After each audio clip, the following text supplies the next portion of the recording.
के बारे में डिस्कस करेंगे, है ना। इसको हाई फ्लो क्यों बोलते हैं?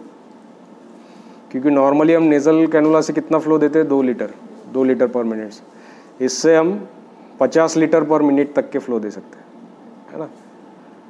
तो ये एक खास डिवाइस है, ये सादा अपना जो ऑक्सीजन का नेजल कैनुला है उससे अलग है। कैसे अलग है? ये सिर्फ ऑक्सीजन प्रोवाइड नहीं करता, उसके अलावा भी बहुत सारे फंक्शन इसके हैं। तो ये काम कैसे करता है और इसको इंडिकेशंस क्या है इसके, कब यूज़ करने का इसको? एक तो कोई बच्चा अगर आप वेंटिलेटर से निकाल रहे हो और आप सोच रहे हो कि नहीं ये इसको वेंटिलेटर से निकालने के बाद तुरंत हम सिर्फ रूम एयर पे या सिंपल ऑक्सीजन पे नहीं लेंगे, उसको थोड़ा सा सपोर्ट और चाहिए रहेगा, उस कंडीशन में आपको ये high flow nasal cannula use करना होता है। दूसरा, अगर कोई पेशेंट इंट्यूबेशन के लिए अवेटेड है, जैसे आपको लग रहा है कि इसको इंट्यूबेशन लग सकता है, लेकिन उसको पहले स्टेबल करने के लिए आप हाई फ्लो कैनुला यूज़ कर सकते हैं। एक बार उसका ऑक्सीजन सैचुरेशन ऊपर आ जाए तो इंट्यूबेशन में उसके डिसैचुरेशन होने के चांसेस कम रहते हैं। ऐसा नहीं है कि बच्चा गैस्पिंग में है और आप ये हाई फ्लो लगा के देख रहे हैं। जो पेशेंट जिसको आपको लगता है कि अभी ये डिस्ट्रेस में है और इसको थोड़ी देर के बाद इंट्यूबेशन लगेगा, लेकिन इंट्यूबेशन के टाइम पे अगर विदाउट प्रायर ऑक्सीजनेशन आप उसको इंट्यूबेट करेंगे तो वो कोलैप्स हो जाएगा। तो ऐसे इसमें अगर सैचुरेशन बढ़ाने के लिए यूज़ कर सकते हैं। तीसरा, बहुत बार हम नियोनेट्स में भी इसको यूज़ करते हैं, खास करके आरडीएस का पेशेंट है या फिर कोई बच्चा है जिसको एपनियाज हो रहे हैं या फिर कोई बच्चा है जिसको आपको वेंटिलेटर से एक्सट्यूबेट करना है, तो उसको आप थोड़ा सा प्रेशर्स की रिक्वायरमेंट है, नॉर्मल ऑक्सीजन पे नहीं ले सकते, वैसे इसमें भी high flow nasal cannula use कर सकते हैं। तो इसके सबसे अच्छे रिजल्ट्स कहाँ पे मिले हैं? इसके सबसे अच्छे रिजल्ट्स मिले हैं जो ब्रोंकियोलाइटिस के बच्चे आते हैं, है ना, जिनको रेस्पिरेटरी डिस्ट्रेस रहता है, जिनका एक्सरे हम देखें तो हाइपर इन्फ्लेटेड रहता है, एयर ट्रैपिंग रहता है, वैसे बच्चों में हाई फ्लो नेजल कैनुला सबसे ज़्यादा इफेक्टिव है। तो आज सबसे ज़्यादा ये यूज़ उसी के लिए होता है, लेकिन बाकी भी चीज़ों में इसको यूज़ होता है। अपने यूनिट में हम कोई बच्चा रेस्पिरेटरी डिस्ट्रेस में है, कोई समझो बच्चा डेंगू का है और आपको लग रहा है कि इसको आगे चल के पल्मोनरी एडिमा बैठ सकता है या फिर इसको डिस्ट्रेस बढ़ सकता है, वैसे कंडीशन में भी हम high flow nasal cannula use कर रहे हैं, है ना। क्योंकि बहुत बार बाईपैप बच्चे टॉलरेट नहीं करते हैं, उस वक्त high flow nasal cannula as a alternative use कर सकते हैं। ये हर बार सक्सेसफुल होगा ऐसा ज़रूरी नहीं, लेकिन बहुत से पेशेंट इसको बहुत अच्छे से टॉलरेट करते हैं और रिस्पॉन्ड करते हैं। अभी हाई फ्लो नेजल कैनुला कैसे काम करता है, ये हेल्प कैसे करता है? तो इसके हेल्प करने के बहुत सारे उन्होंने तरीके बताए जिसके कारण से ये हेल्प करता है। सबसे पहले जैसे डायग्राम में हम समझेंगे तो ये नेजोफेरिंग्स है, ये ओरोफेरिंग्स है और ये फिर अपर एयरवे और यहाँ से फिर ट्रकिया और उसके दो ये बने हुए हैं, है ना, राइट ब्रोंकस और लेफ्ट ब्रोंकस बना हुआ है। तो जब भी बच्चा सांस लेता है तो एयर नाक से मुंह से जाते हुए ट्रकिया में आएगी और फिर लंग्स में जाएगी। लंग्स में भी जाते बराबर पहले वो छोटे छोटे ब्रोंक्यूल्स में जाती है और उसके बाद में वो अल्वियोलाई तक पहुंचती है। मतलब नाक से लेके अल्वियोलाई जाने तक, टर्मिनल ब्रोंकस तक, वहाँ पे गैस ब्लड में आती है क्या? ऑक्सीजन ब्लड में जाता है क्या? नहीं, वो सिर्फ हवा को वहाँ तक कैरी करने का काम करते हैं। और हवा से ऑक्सीजन ब्लड में कहाँ पे जाता है? सिर्फ अल्वियोलाई में। जब अल्वियोलाई में वो गैस पहुँच जाती है तब अल्वियोलाई से ऑक्सीजन ब्लड में आता है। तो इतनी जगह पे सिर्फ हवा जा रही है और आ रही है, वो ब्लड से मिक्स नहीं हो रही है। मिक्स कहाँ पे हो रही है? अल्वियोलाई में। तो ये जो पोर्शन है नाक से लेके टर्मिनल ब्रोंकस तक, इसको बोलते हैं anatomical dead space. Dead space मतलब यहाँ पे हवा तो है लेकिन वो हवा ब्लड में नहीं जा रही है ना। तो जब बच्चा बहुत ज़्यादा डिस्ट्रेस में होता है तो उसकी सांस की गति बहुत ज़्यादा तेज़ हो जाती है। तो जब बहुत ज़्यादा तेज़ हो जाती है तो जो हवा वो एक्सेल करता है, जैसे उसने सांस लिया, फेफड़े में सारी हवा गई, है ना, और फिर फेफड़े से वो हवा ब्लड में गया, उसमें का ऑक्सीजन ब्लड में गया, ब्लड से ऑक्सीजन निकल के फिर से एयरवे में आई, कौन सा? Carbon dioxide. अब ये कार्बन डाइऑक्साइड कहाँ से आएगा? लंग में से निकला कार्बन डाइऑक्साइड, फिर वो ट्रकिया में से आएगा और नाक में से बाहर निकल जाएगा, है ना। लेकिन अगर आप जोर जोर से सांस ले रहे हो तो कैसे होगा? वो जितना ऊपर जा रहा है उसमें से कुछ हवा वापस खींच लेगा, है ना। जैसे हम सांस ले रहे हैं तो जब आप छोड़ते हैं तो सांस छोड़ने की प्रक्रिया थोड़ी लंबी होती है, जिसके कारण जितना भी हमने सांस, जो भी कार्बन डाइऑक्साइड फेफड़े से निकला है वो पूरा बाहर निकल जाए। अगर आप ज़ोर ज़ोर से सांस लेंगे तो, रैपिडली अगर सांस लेते हैं तो जब भी कार्बन डाइऑक्साइड निकलता है ये यहाँ पे आता है, यहाँ के एयर में मिक्स होता है और फिर से वापस वही इनहेल किया जाता है ना। तो थोड़ा ना थोड़ा पोर्शन जो भी बच्चा एक्सेल करता है और कार्बन डाइऑक्साइड वो वापस इनहेलेशन में आ जाता है ना।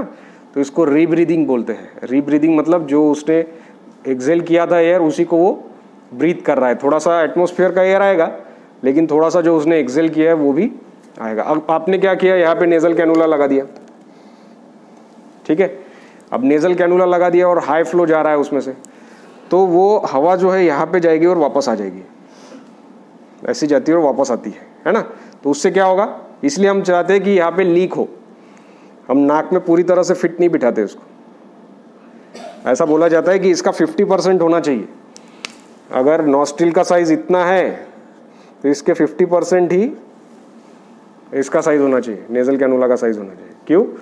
क्योंकि वो हाई फ्लो की से वार्म ह्यूमिडिफाइड जो आप ऑक्सीजन से मिक्स वाली एयर देंगे वो यहाँ तक जाती है और वापस आ जाती है। वापस कहाँ से आएगी? ये ट्यूब के आजू बाजू से वापस आएगी। तो जो भी हवा इसके अंदर है जो उसने एक्सेल की थी उसको बाहर निकाल देगा, है ना। जैसे बहुत तेज़ी से अगर आप हवा दे रहे हो और उसने जो एक्सेल की हुई एयर है उसके साथ में वो बाहर आ जाएगी, तो उसका रीब्रीदिंग कम हो जाएगा। मतलब जो उसने सांस एक्सेल की है वो वापस ना खींचते हुए ये हाई फ्लो के कारण बाहर निकल जाएगी और उसकी जगह कौन सी हवा लेगी? जो आप दे रहे हैं हाई फ्लो से। हाई फ्लो से आप कैसी हवा दे रहे हैं? जिसको वार्म किया है, जिसको हमने ह्यूमिडिफाई किया है और जिसमें ऑक्सीजन का परसेंटेज आपने एडजस्ट किया है ना। एयर में सिर्फ 21% ऑक्सीजन है, आप इससे 40% 50% ऑक्सीजन दे रहे हैं। तो बच्चे को ऐसी एयर मिल रही है जिसमें ऑक्सीजन की मात्रा ज़्यादा है और जो वार्म है और ह्यूमिडिफाइड है। तो इसके कारण से सबसे बड़ा बेनिफिट इसके कारण होता है। अब बहुत बार कैसा होता है कि बच्चे को बाकी सारी चीज़ें भी रहती है, थोड़ा सा अपर एयरवे में रेजिस्टेंस रहता है, टंग बड़ी रहती है उसकी, कभी कभी एडिनोइड्स बड़े हुए रहते हैं। तो जब आप हाई फ्लो लगा देते हो तो जो अपर एयरवे का रेजिस्टेंस है, रेजिस्टेंस मतलब कोई चीज़ अगर किसी रास्ते से जा रही है तो उसको कितना रेजिस्टेंस आ रहा है ना, वो अपर एयरवे का रेजिस्टेंस भी बाईपास हो जाता है। क्योंकि आप हाई फ्लो से दे रहे हो तो उसको भी कम कर देता है, अपर एयरवे के रेजिस्टेंस को भी कम कर देता है।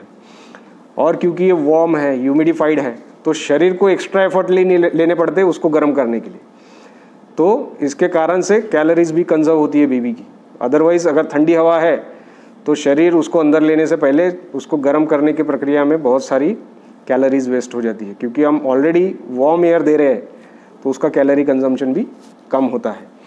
तीसरा, क्योंकि इतने हाई फ्लो से यहाँ पे आ रही है तो ये लंग्स को थोड़ा सा डिस्टेंड करती है ना। तो इसमें बोलते हैं फंक्शनल रेसिडुअल कैपेसिटी, मतलब जब आप पूरी सांस छोड़ देते हो तो उसके बाद भी थोड़ी सी हवा लंग्स में रहती है। तो जब हम एक्सेल करते हैं तब भी ऑक्सीजन फेफड़ों में से ब्लड में जाते रहता है ना। तो उसको फंक्शनल रेसिडुअल कैपेसिटी ये बोलते हैं, उसको बढ़ाते हैं।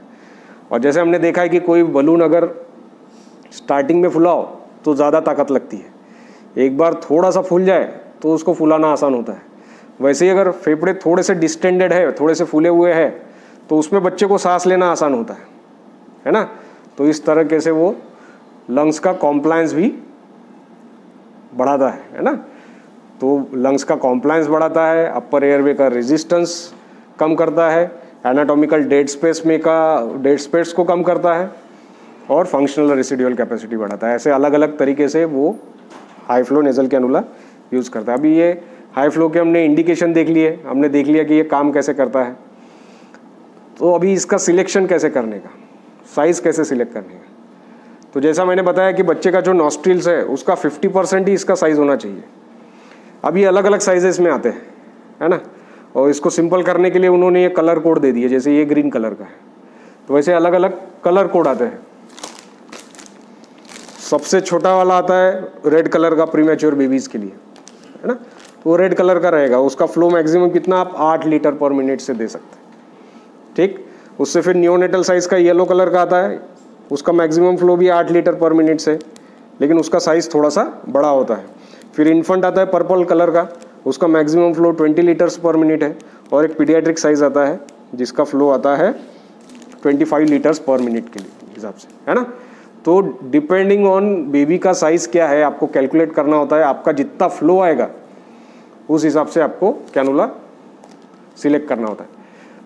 तो कौन सा कैनुला सिलेक्ट करने का, उसके लिए बच्चे का वज़न सबसे पहले देखना है। अगर समझो बच्चे का वज़न 10 kg के करीब है तो हर kg के लिए 2 लीटर फ्लो ऐसा कैलकुलेट करना है। तो 10 किलो का बच्चा है तो 20 लीटर फ्लो। तो 20 लीटर का आप किससे दे सकोगे, इससे दे सकोगे कि नहीं, इसका मैक्सिमम फ्लो 8 है, इसका भी 8 है, इसका कितना है 20, तो आप पर्पल वाला लगा सकते हैं या फिर आप ग्रीन वाला भी लगा सकते हैं। डिपेंड्स ऑन उसके नोस्ट्रिल के साइज़ कैसे हैं। अगर उसके नोस्ट्रिल के साइज़ छोटे हैं तो आप पर्पल वाला यूज़ करो, अगर उसके नोस्ट्रिल के साइज़ ठीक ठाक है तो आप ग्रीन वाला यूज़ करो, है ना। तो इस तरीके से लगाना है कि उसके आसपास में जगह होनी चाहिए। जैसे हम सीपैप के कैनुला नेज़ल कैनुला लगाते हैं वैसा नहीं लगाना है, समझे। जैसे हम सीपैप देते हो कोशिश करते हैं कि पूरी तरह से वो फिट रहे, वैसा high flow nasal cannula fit नहीं रहना चाहिए, उसमें गैप रहना चाहिए 50%। समझे क्यों? क्योंकि मैंने बताया कि वो हाई फ्लो जाएगा और वापस आएगा, तभी वो वहाँ के जो एनाटॉमिकल डेड स्पेस में के जो एक्सेल्ड एयर है पेशेंट की उसको बाहर निकालेगा, समझा। तो ये इस हिसाब से आपको कैलकुलेट। अडल्ट के भी साइज़ के अलग अलग कैनुले आते हैं, है ना। तो अडल्ट में आप मैक्सिमम कितना फ्लो दे सकते हो, 50 तक के, 50 लीटर पर मिनट तक के फ्लो उसको दे सकते हो। अगर कोई बच्चा बड़ा है तो उसमें हम यूज़ कर सकते हैं। तो ये हर बच्चे के लिए 2 लीटर पर मिनट से लगाने हैं क्या, 2 लीटर पर केजी के हिसाब से कैलकुलेट होता है क्या, नहीं। पहले 10 के लिए हम 2 लीटर पर केजी देते हैं और उसके बाद में 0.5 लीटर पर केजी के हिसाब से जोड़ना है, ठीक है। तो जैसे कोई बच्चा समझो अभी 15 किलो का है तो उसको आप पहले 10 के लिए 20 लीटर हो गया और बाकी के 5 के लिए 2.5 हो गया, तो आपको 22.5 से उसको फ्लो दे सकते हैं, 22-23 से उसको फ्लो दे सकते हैं, समझे। तो इस हिसाब से आपको कैलकुलेट करना है। अलग अलग यूनिट में अलग अलग स्ट्रैटेजी रहती है। बहुत से लोग 1.5 से शुरू करते हैं, कई के 1 से भी शुरू करते हैं, पर बच्चे को जिसमें रिलीफ मिल जाए उस प्रेशर से आपको टाइट्रेट करना है ना। तो स्टार्टिंग के लिए हमारे गाइडलाइंस क्या रहेंगे कि पहले 10 किलो के लिए 2 लीटर्स पर केजी के हिसाब से और उसके बाद में 0.5 लीटर पर केजी के हिसाब से उसमें ऐड करना है, ठीक है। तो इस हिसाब से आपने ऐड कर दिया, आपने कैलकुलेट कर दिया और पेशेंट को कनेक्ट कर दिया। अब उसका फ्लो आपने कैलकुलेट कर दिया, उसमें और 2 चीज़ें आप एडजस्ट कर सकते हैं। एक है टेम्परेचर और दूसरा है FiO2।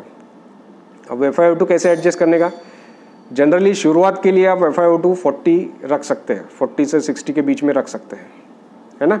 40 से शुरू कीजिए और बच्चे का ऑक्सीजन आपको SpO2 मेंटेन करना है 92 to 95 के बीच में। अगर ये रेंज के लिए उसको जितना FiO2 लगना है उतना आप दे सकते हैं। जनरली 40 to 60 के बीच में ये रेंज हमने रखनी चाहिए। अगर समझो आपने 60 रखा है और बच्चा मेंटेन कर रहा है 97%, 96%, तो आप तो उसको थोड़ा थोड़ा ऑक्सीजन कम भी कर सकते हैं। ऑक्सीजन कैसे देना है हम मशीन के ऊपर देखेंगे, ठीक है। इसका टेम्परेचर भी दिया हुआ है उन्होंने। अब टेम्परेचर हर बेबी के लिए उन्होंने सेम नहीं बोला है। उन्होंने क्या बोला है कि बच्चे का जो टेम्परेचर है उस हिसाब से आपको 1 या 2 डिग्री सेल्सियस कम ये टेम्परेचर रखना है। तो कोई बच्चे का अगर टेम्परेचर 37 है तो हमको 35 डिग्री सेल्सियस टेम्परेचर रखना है। लेकिन अगर किसी बच्चे को फीवर है और कॉन्स्टेंटली फीवर है तो उसको अगर 38 उसका टेम्परेचर है और आप उसको 35 का दे रहे हैं तो क्या होगा, 35 to 38 ले जाने के लिए उसको और कैलोरीज एक्सपेंडिचर होंगे, है ना। उसको गर्म करना पड़ा, शरीर गर्म करेगा तो कैलोरीज ये होंगे उसके, तो उसको आपको 37 रखना है ना, 37, 36 ऐसा रखना है ना। तो इस हिसाब से आपको पेशेंट के टेम्परेचर से 1 या 2 डिग्री सेल्सियस कम आपको इसका मशीन का टेम्परेचर रखना है, ठीक है। तो हमने क्या क्या एडजस्ट किया मशीन पे, हमने फ्लो एडजस्ट किया, हमने टेम्परेचर एडजस्ट किया और FiO2 एडजस्ट किया। उसके बाद आपने ये इसको बच्चे को लगा दिया। इसके बाद अगर आपको लगता है कि बच्चा स्टेबल है तो कम से कम 24 घंटा बच्चा उस पर स्टेबल रहना चाहिए। आप FiO2 कम कर सकते हैं। अगर समझो बच्चा स्टेबल है, ऑक्सीजन सैचुरेशन मेंटेन कर रहा है, हमको कितना करना है, 100% हम टारगेट नहीं कर रहे हैं, हम कितना कर रहे हैं, 92 to 95%। अगर 92 to 95% उसका सैचुरेशन है तो धीरे धीरे FiO2 कम करके 30% पे लेके आ जाओ, ठीक है। और जब आपका FiO2 30% है और 24 घंटा बच्चा स्टेबल है, तब आप हर घंटे में एक से इसका फ्लो कम कर सकते हो, है ना। तो धीरे धीरे इसको कम करते लाना है, कब तक, जब तक के 0.5 लीटर पर kg के हिसाब से उसका फ्लो नहीं हो जाता। तो जब बच्चे का फ्लो 0.5 लीटर पर kg के हिसाब तक आ जाएगा, उसके बाद में आप उसका हाई फ्लो नेजल कैनुला हटा सकते हैं, समझा। तो कब तक, जैसे ही, फिर से एक बार बताता हूँ, जैसे ही पेशेंट स्टेबल हो गया, उसका ऑक्सीजन सैचुरेशन 92 to 95 के बीच में है, सबसे पहले FiO2 कम करना है, करके 30% तक के लाना है। एक बार FiO2 30% पे आ गया, बच्चा 24 घंटे के लिए स्टेबल है, तो उसके बाद में 1 लीटर पर आवर के हिसाब से आपको उसका फ्लो रेट कम करते जाना है। और कम करते करते कब तक लाना है कि उसका फ्लो रेट बच्चे का 0.5 लीटर पर kg पे आ जाए। जैसे 10 किलो का बच्चा है तो 6-7 लीटर पे, 5 लीटर पे आ गया, उस टाइम पे आप उसको हाई फ्लो नेजल कैनुला हटा सकते हैं। समझो कि आपने हाई फ्लो पे पेशेंट लिया, तो आपको कैसे पता चलेगा कि ये ठीक है या इसको वेंटिलेटर पे लेना चाहिए। 2 चीज़ें, एक तो बच्चा स्टेबल नहीं होगा, उसका डिस्ट्रेस सेटल नहीं होगा। दूसरा, उसका अगर FiO2 आपको 60% के ऊपर देना पड़ रहा है, तो बेटर है कि पेशेंट को इंट्यूबेट कर डालो, उसमें फिर हाई फ्लो नेजल कैनुला पे बच्चे को नहीं रखना चाहिए। तीसरा, अगर आपने ABG किया और उसमें PCO2 60 के ऊपर है ना, तो PCO2 60 के ऊपर जा रहा है, मतलब बच्चा ठीक से वेंटिलेट नहीं हो रहा है, उसको बेटर है कि हाई फ्लो हटा के इंट्यूबेट कर देना चाहिए, वेंटिलेटर पे डाल देना चाहिए, समझा। तो ये इसके ये है।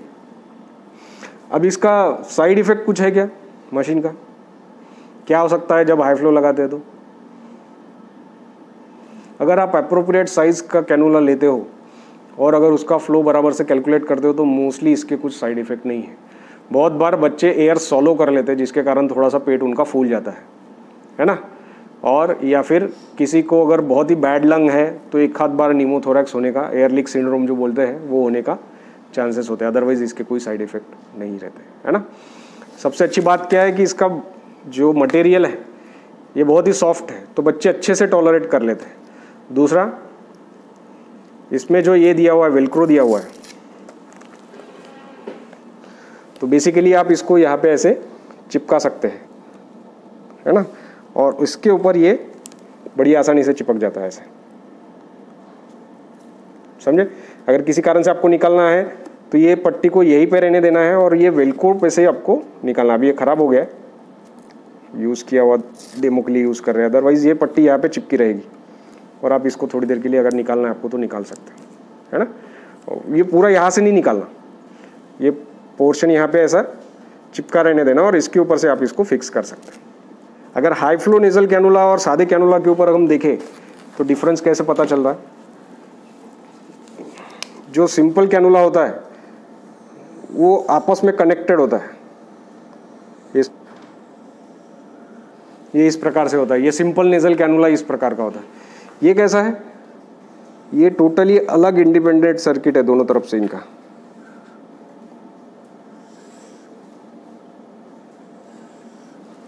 है ना। ये आपस में जुड़े हुए नहीं है, ये दोनों का डिफरेंस है। तो इसमें आप हाई फ्लो दे सकते हैं, इससे हाई फ्लो देने की कोशिश नहीं करना है ना, नहीं तो आप इंजरी कर दोगे बच्चे को। तो जो चीज़ स्पेसिफिक जो फ्लो के लिए बोली गई है उतनी ही आपको करनी है। तो जब भी मशीन आप किसी पेशेंट से हटाते हैं तो उसको स्टराइल करने के लिए ये रेड कलर की ट्यूबिंग आपको इस तरीके से कनेक्ट करना है। यहाँ पे ये इस तरीके से ये पोर्ट में चला जाएगा और यहाँ से इस तरीके से आपको कनेक्ट करना है। तो इसको जब आप कनेक्ट करके 1 घंटे के लिए छोड़ देंगे, ऑन जैसे ही करेंगे तो ये डिसइंफेक्टेंट मोड पे चला जाएगा और 1 घंटे के अंदर ये स्टराइल हो जाएगी। 1 घंटे के बाद में आप इसको यूज़ कर सकते हैं दूसरे पेशेंट के लिए, ठीक है। तो आपको इस तरीके से इसको स्टराइल करके रखना है, इसको प्लास्टिक के शीट में कवर करके रखना है। उसके बाद जब अगर आपको नया पेशेंट लेना है तो सबसे पहले ह्यूमिडिफायर आपको कनेक्ट करना है। यहाँ पे पेशेंट को वार्म एयर जानी चाहिए, इसलिए ये हीटिंग प्लेट दी हुई है। हीटिंग प्लेट पे जब भी आप ये लगाते हैं तो इसमें आपको इस तरीके से कनेक्ट करना है।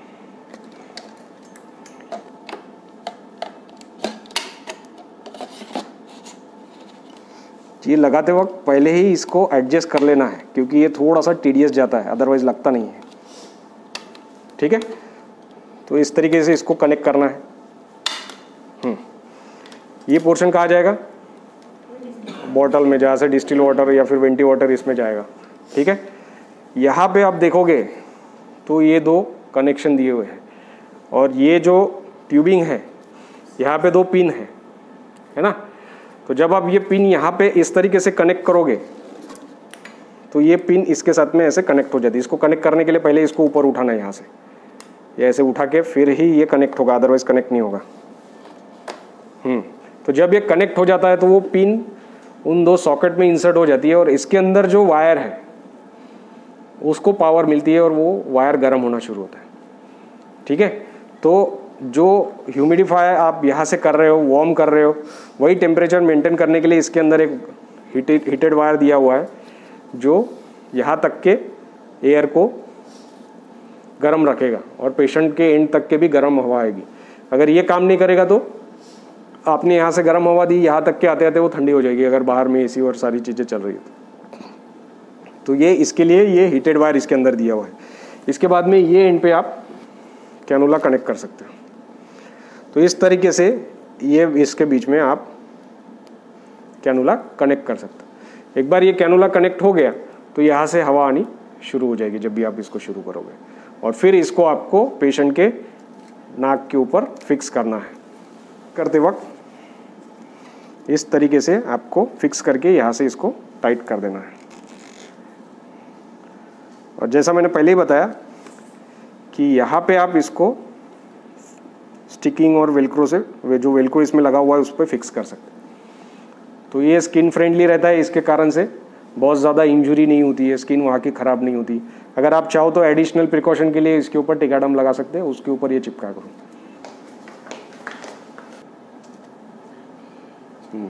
तो इसमें क्या दिख रहा है आपको कि फ्लो है ना, ये 31 डिग्री सेल्सियस इसका टेम्परेचर है, 17 लीटर्स पर मिनट उसका फ्लो है, और 21% ऑक्सीजन दिखा रहा है। अब ये 21% क्यों दिखा रहा है? क्योंकि O2 कनेक्ट नहीं है। O2 आपको यहाँ पे कनेक्ट करना है। तो O2 कहाँ से कनेक्ट करेंगे? सिलेंडर से, या फिर सेंट्रल ऑक्सीजन जो भी आपका होगा उसको इससे कनेक्ट करना है। जब भी आप इसको ऑक्सीजन कनेक्ट करेंगे तो ह्यूमिडिफायर नहीं लगाना है। ठीक है, डायरेक्ट लगाना है। बहुत से इसके अलग फ्लो मीटर भी आते हैं, क्योंकि हमारा जो फ्लो मीटर आता है वो 10 लीटर से ज़्यादा ऑक्सीजन आप नहीं दे सकते उससे। बहुत बार अगर आप 50 लीटर से अगर किसी को फ्लो दे रहे हैं और उसमें अगर आपको अच्छा FiO2 देना है तो आपको फ्लो मीटर अलग से लेना पड़ता है ना। तो अगर इसको जब आपको चेंज करना है तो ये बटन से आप इसको सबसे पहले सिलेक्ट कीजिए आपको चेंज क्या करना है। जैसे अभी मुझे टेम्परेचर थोड़ा सा बढ़ाना है तो ये दोनों बटन को एक साथ दबाना है ना। तो ये लॉक ओपन हो जाएगा, ये लॉक ओपन हो गया। अभी यहाँ से आप इसको एडजस्ट कर सकते हैं, जैसे फ्लो बढ़ाना है, दोनों इससे दबाएंगे तब ये ओपन होगा। अभी आप इससे फ्लो बढ़ा सकते हैं। ठीक है, तो जितना आपको फ्लो चाहिए उसको एडजस्ट कीजिए, उसके बाद में फिर से ये बटन दबा दीजिए, है ना। और उसके बाद फिर से आप दबाएंगे तो ये आ गया FiO2। अब FiO2 बढ़ाने के लिए आपको यहाँ पे ऑक्सीजन कनेक्ट करना पड़ेगा। जैसे ऑक्सीजन कनेक्ट कर दिया है ना, जैसे ही आप ऑक्सीजन का फ्लो बढ़ाएंगे ये FiO2 बढ़ेगा उसका। 8-10 लीटर कर दो सिस्टम फ्लो, है ना, ये बढ़ रहा है। अभी कम करो थोड़ा।